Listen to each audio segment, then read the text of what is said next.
32 minutos, continuamos con esta primera edición de Radioanálisis y vamos a continuar revisando estas dificultades, todas estas trabas que han tenido que enfrentar los gobernadores regionales. Ya está con nosotros a esta hora el gobernador de la región de Valparaíso, Rodrigo Mundaca, a quien le damos la bienvenida. Compañero gobernador, ¿cómo le va? Buenos días, bienvenido acá a Radio Universidad de Chile. Muy buenos días. Muchas gracias por la forma en la cual me presenta. Me encanta que me presenten de esa manera, así Sí, que sí, lo leí en una entrevista que no le gustaba que le dijeran gobernador a seca, así que ahí va el compañero gobernador.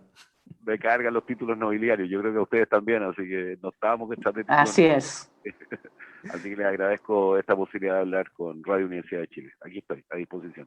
Sí, bueno, queríamos conversar con usted porque efectivamente, bueno, a partir de las declaraciones que dio por este impasse que tuvo con el delegado presidencial de allá de Valparaíso, se ha generado una serie de debates, una serie de discusión respecto de esto que se preveía en cierta forma. Era algo que se había hablado, se había discutido respecto de estos roces que se podrían crear entre las figuras de los delegados y los gobernadores, producto de que no estaban claras cuáles eran las atribuciones y al parecer, desde el lado de los delegados, se han tomado más atribuciones incluso de las que se tenían pensadas inicialmente. Ayer conversábamos con el gobernador de la región de Antofagasta, Ricardo Díaz, a propósito de este mismo tema, y se mostraba también bastante decepcionado respecto de la forma en la que ha actuado el Ejecutivo en este proceso de instalación de la figura de los gobernadores regionales. Le quería pedir una primera reflexión, Rodrigo, a partir de eso, respecto de el debate que se ha abierto, ¿no? A propósito de lo que usted también denunció durante esta semana. Bueno, el día de ayer estuve en un punto de prensa en la Cámara de Diputados, donde un conjunto de parlamentarios están patrocinando una iniciativa de ley para terminar con la figura del delegado presidencial. Es una iniciativa patrocinada por el diputado Velázquez, Mulet, Tomás Hirsch, Catalina Pérez, la diputada Sepúlveda también estaba el diputado Ibáñez también.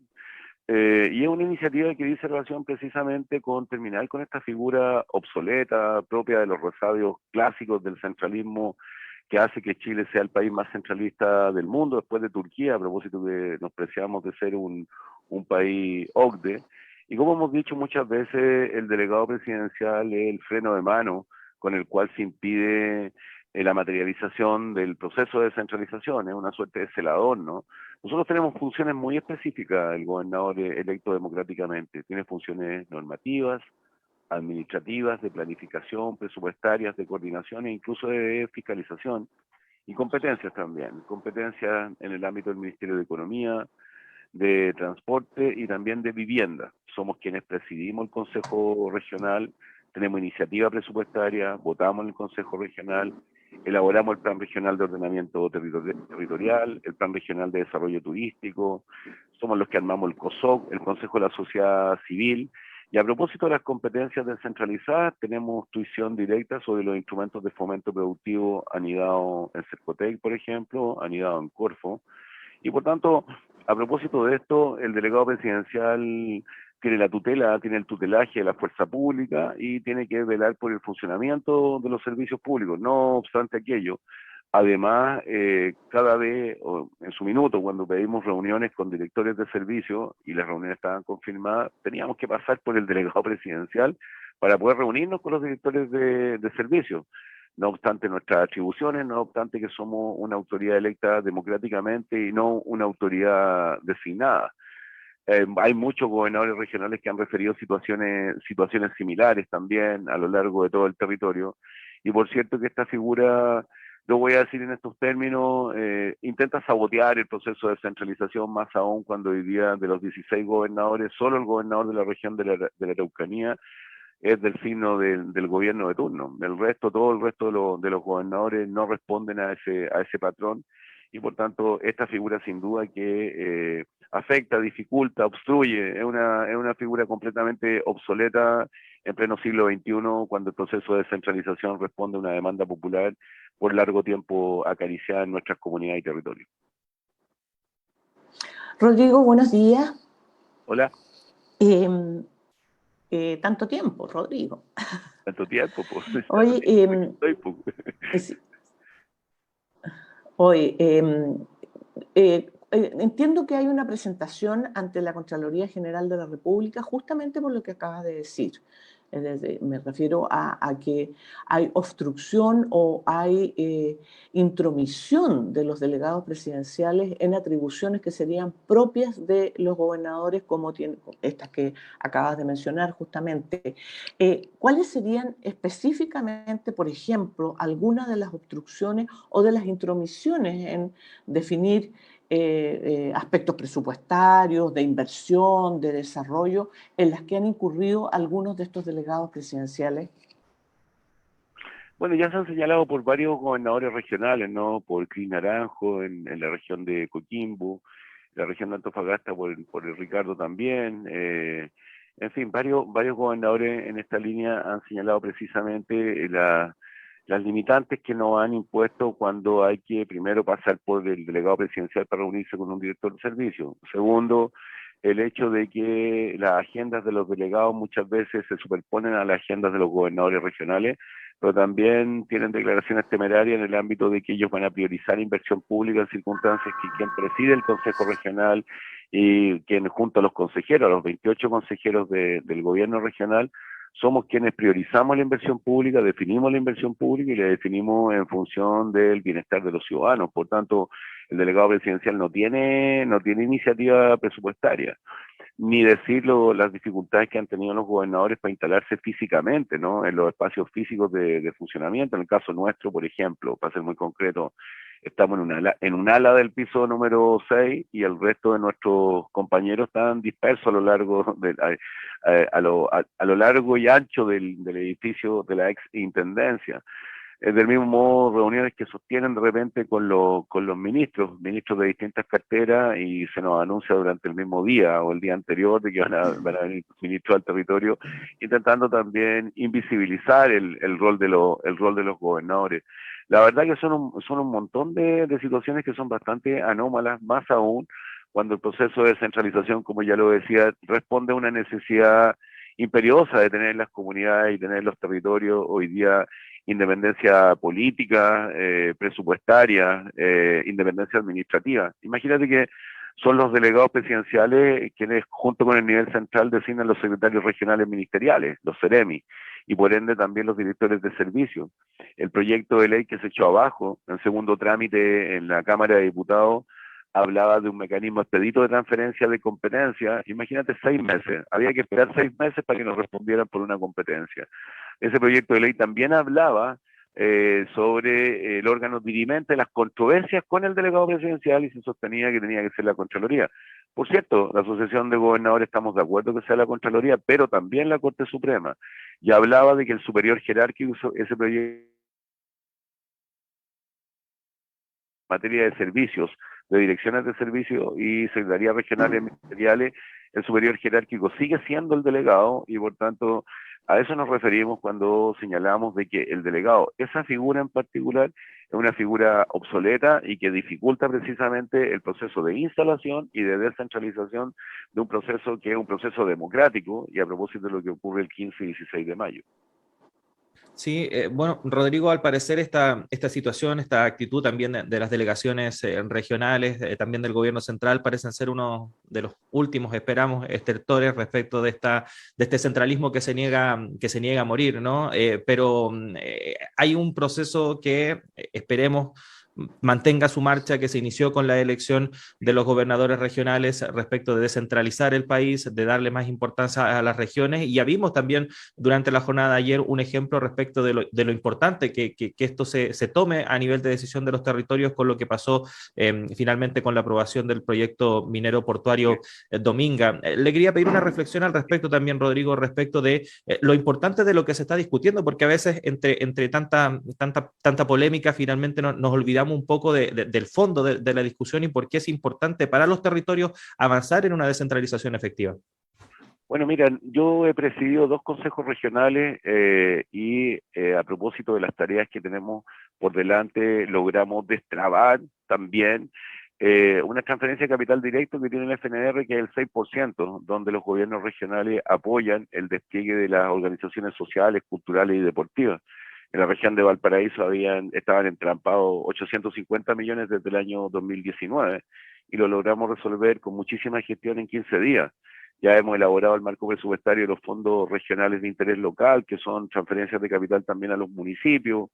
Logramos mantener unos cupos de proempleo en el marco de la pandemia. Hoy día estamos abocados fundamentalmente a la elaboración de la estrategia regional de desarrollo. Estamos abocados también a la formulación de la política ambiental en la región. Tenemos enormes desafíos, enormes tareas. Y lo que parece impropio, a propósito de tu consulta, yo me reuní el día anterior a la asunción nuestra, el 14 de julio, en la región de Valparaíso como gobernador electo democráticamente. Me reuní con el Contralor General de la República, Jorge Bermúdez, y lo primero que le representé fue precisamente lo improcedente que era de que nosotros no pudiéramos presidir las comisiones regionales de evaluación ambiental, porque esas comisiones regionales de evaluación ambiental están presididas por el delegado presidencial, y entendemos claramente que el delegado presidencial, los delegados presidenciales del gobierno de Piñera tienen un profundo compromiso con este modelo de desarrollo extractivista que se ha apropiado de los bienes naturales comunes y que ha comprometido la vida de nuestras comunidades, la vida de nuestros territorios. Lo que ocurre con Dominga el día de ayer da cuenta efectivamente de cómo hoy día no se escucha a las comunidades, cómo no se escucha a los territorios, cómo se hipoteca los bienes naturales comunes, cómo se fracturan las funciones bióticas y abióticas del medio natural sin escuchar precisamente a las comunidades, y más aún cuando hoy día la situación provocada por la pandemia COVID-19 da cuenta de una profunda crisis también ambiental y que tiene que ver precisamente con la destrucción de los ecosistemas, con la destrucción de la biodiversidad, con el avance de la frontera de los monocultivos, etcétera. Es decir, hoy día en el origen de la pandemia, hoy día está el carácter antropogénico de la misma, cuando el hombre ha pensado que puede tener un desarrollo ilimitado en un planeta con recursos finitos. Por tanto, esa también es una disputa y es un reflejo inequívoco de que hoy día hay un patrón de acumulación por desposesión en nuestros territorios, y es muy importante, por tanto, la opinión y la conducción de gobernadores que tienen un sello profundamente comprometidos con el ámbito ambiental, como ocurre con Cris Naranjo en la región de Coquimbo, como ocurre con Ricardo Díaz en la región de Antofagasta, como ocurre, yo diría, con todos los gobernadores regionales de oposición que comprenden perfectamente bien la necesidad de armonizar nuestra relación con la naturaleza, pero que comprenden perfectamente bien la protección y defensa del patrimonio ambiental de todos sus territorios. Rodrigo, mencionabas hace un rato a propósito de la elección democrática de gobernadores que a lo largo de todo el país solo uno, que es en el caso de la Araucanía, responde a lo que podríamos llamar el oficialismo, ¿no es cierto?, del actual gobierno, es cercano al actual gobierno. Los problemas que están teniendo tienen que ver con justamente esa diferencia profunda respecto a lo que ven como modelo de desarrollo de país, o definitivamente es la figura del delegado presidencial la que habría que eliminar. Y en ese sentido, pensando que pudiera ser eliminar definitivamente la figura del delegado presidencial, ¿sería conveniente entonces que todas esas atribuciones que hoy día ostentan esos delegados pasaran al gobernador regional, incluidas las de seguridad pública? Absolutamente, absolutamente. Es decir, hoy día creo que es fundamental que estas funciones delegadas, porque son funciones delegadas del nivel central, a los delegados presidenciales deben de estar en manos del gobernador que ha sido electo democráticamente. Nosotros somos autoridades electas democráticamente. Yo en lo particular soy primera mayoría nacional proporcional, saqué 300.000 votos el día 16 de mayo.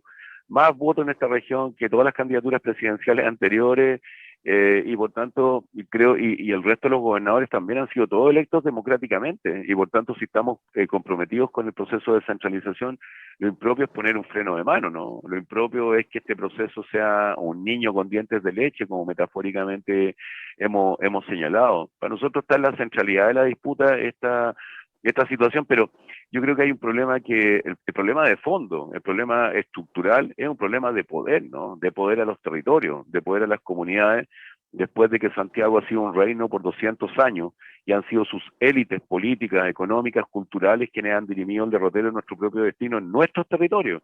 Por tanto, creo que nosotros ya lo hemos dicho, varios lo han señalado. Imagínate que estábamos a 7 días de asumir y a 7 días de asumir nos enteramos por la prensa que la DIPRES, la Dirección de Presupuestos, nos retiraba 1.500 millones de pesos a todos los gobernadores electos democráticamente. En el caso nuestro, en la región de Valparaíso, eran algo así como 60 millones que nos iba a impedir el tener un equipo de gabinete que pudiera acompañar la gestión del gobernador electo democráticamente. Entonces, evidentemente, todos estos resabios son resabios propios de una conducta colonial que ha existido con nuestras comunidades, nuestros territorios, que esperamos, con la fuerza del conjunto de los gobernadores regionales, construir una musculatura política suficiente que permite y provoque que el proceso constituyente coloque en su centralidad la transferencia de poder político en clave territorial. Compañero gobernador Rodrigo Mondaca, ahí en la región de Valparaíso, agradecerle estos minutos. Sabemos que tiene otro compromiso en breve, así que lo liberamos y le agradecemos que haya estado con nosotros a esta hora de la mañana. Que esté muy bien, un abrazo. Muchas gracias. En Radio Universidad de Chile tengo amigos a los cuales aprecio muchísimo y que muchas veces nos apañaron cuando el frío quemaba y el sol se escondía. Así que muchísimas gracias por siempre, por todo. Abrazo a todos. Gracias. Gracias, compañero Un gobernador. abrazo, Rodrigo. Un abrazo, compañeros, compañeras. Ahí está entonces Rodrigo